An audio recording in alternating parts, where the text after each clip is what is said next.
In the coastal waters of the United States, a couple named Miles and Nina headed out for a thrilling cage diving adventure. Mr. Shark began tossing fish chum into the ocean to attract sharks. His partner, Nina, visibly nervous, flinched when a dorsal fin sliced through the surface. Her fear was real. She wanted out. Trying to ease her panic, Miles guided her into meditation. But instead of calm music or breathing exercises, he started singing the Baby Shark song. Nina stared at him, shocked at first, then burst into laughter. Her tension melted, and they stepped into the cage, ready to descend. As they were lowered into the deep blue, sharks circled them. Big ones. Dozens of teeth flashing in the water. Nina began to panic, but Miles gently held her hand. Together, they watched the ocean's top predators glide past them in eerie elegance. Once back on the boat, Nina was glowing, adrenaline and awe in her eyes. That glow didn't last. Suddenly, Mr. Shark pulled out a knife and stabbed Miles in the chest, before throwing his lifeless body into the ocean. Nina screamed, frozen in terror. The next day, across town, a surfer named Alex was catching morning waves. Later at the grocery store, she overheard a man, Moses, asking for jumper cables. None in stock. He asked her too, but she played dumb. Then, in a petty act, she used an ice cream lid to smuggle stolen toppings under her cheap pizza. Outside, Moses cornered her and threatened to report her theft unless she gave him a ride. With no choice, Alex agreed. On the way, she found Moses talkative and irritating. But when they reached his car and she noticed his surfboard, they connected over their love for surfing. Their banter warmed up, and Alex realized Moses wasn't so bad after all.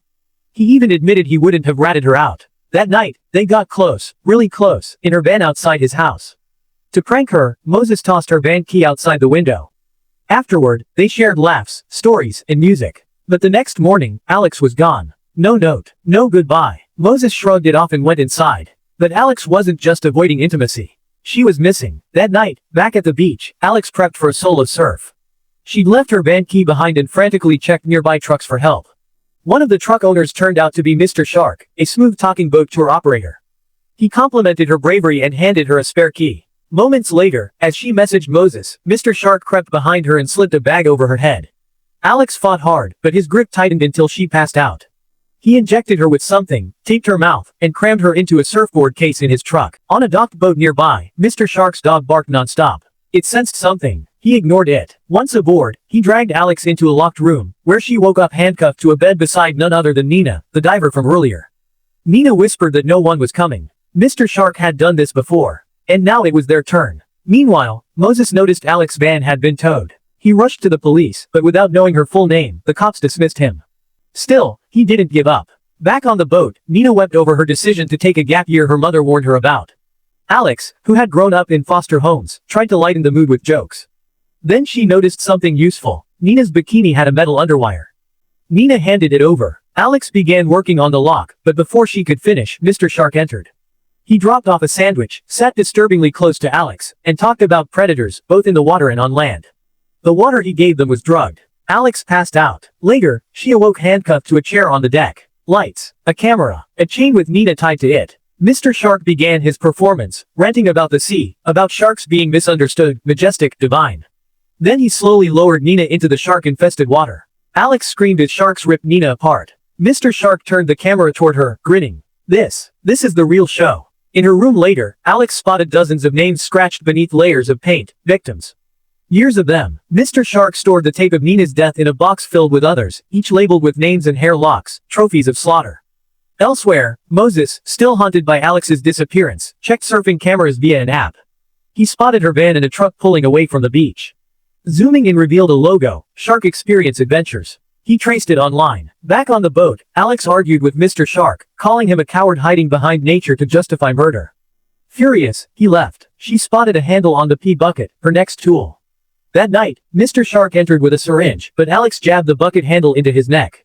As he collapsed, she took his keys. He wasn't out for long. A chase followed. Alex ran for the control room, tried the radio, and spotted a cruise ship in the distance.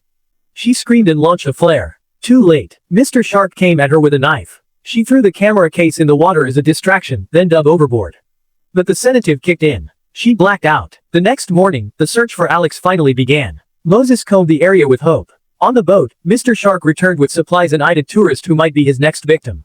Moses called the number on the boat's site. No answer, so he left a message. He arrived at the pier, pounded on the boat. No response. Then he heard a faint scream. He smashed a window and rushed in. He found Alex handcuffed and gagged. Before he could help, Mr. Shark ambushed him. A brutal fight broke out. Just as Moses seemed to win, Mr. Shark stabbed him with a hook.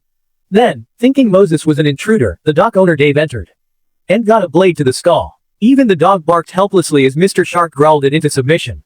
Mr. Shark set course for a remote island called Hangman's Shoal. When Moses awoke, handcuffed again, Alex tried to explain her sudden exit that night. But Moses saw through her. She feared being loved, feared herself. Then Mr. Shark returned to knock him out again. Next time Moses opened his eyes, he was tied beside the crane. Alex begged to be taken instead, but Mr. Shark smirked and lowered Moses toward circling sharks. Alex shouted for him to play dead. It worked. The sharks lost interest. Enraged, Mr. Shark stabbed Moses to attract them again. Just then, a helicopter hovered overhead. Mr. Shark paused his ritual. Back in the room, Alex saw Moses fading. In desperation, she dislocated her thumb to escape the cuffs, but it wasn't enough. So, she started chewing. That night, Mr. Shark returned, sedative in hand, but found only her thumb on a pillow.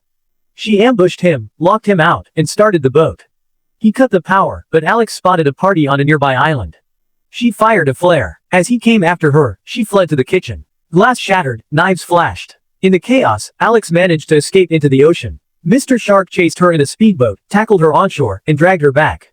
Back on deck, Alex hung above the sea. Mr. Shark rambled about, fighting fish and spiritual predators. Sharks circled below. When he lowered her, blood from earlier attracted a massive one. She kicked it fled. Mr. Shark, desperate for a kill, prodded it with a hook. The shark stole it. Alex grabbed it back, climbed the crane, and tried to escape. But she slipped. Falling into the water, she locked eyes with the shark. It stared, then swam away. She climbed back on board, found the harpoon, and aimed. FWWT. Mr. Shark was launched into the ocean. The massive shark returned, and ended him. As the camera captured the poetic end, Alex let go of the harpoon and swam back. She shot one last flare into the sky. A distant horn replied. She knelt beside an unconscious Moses, whispering, "You're the only one I've got left." He opened his eyes slowly and smiled. "I knew it."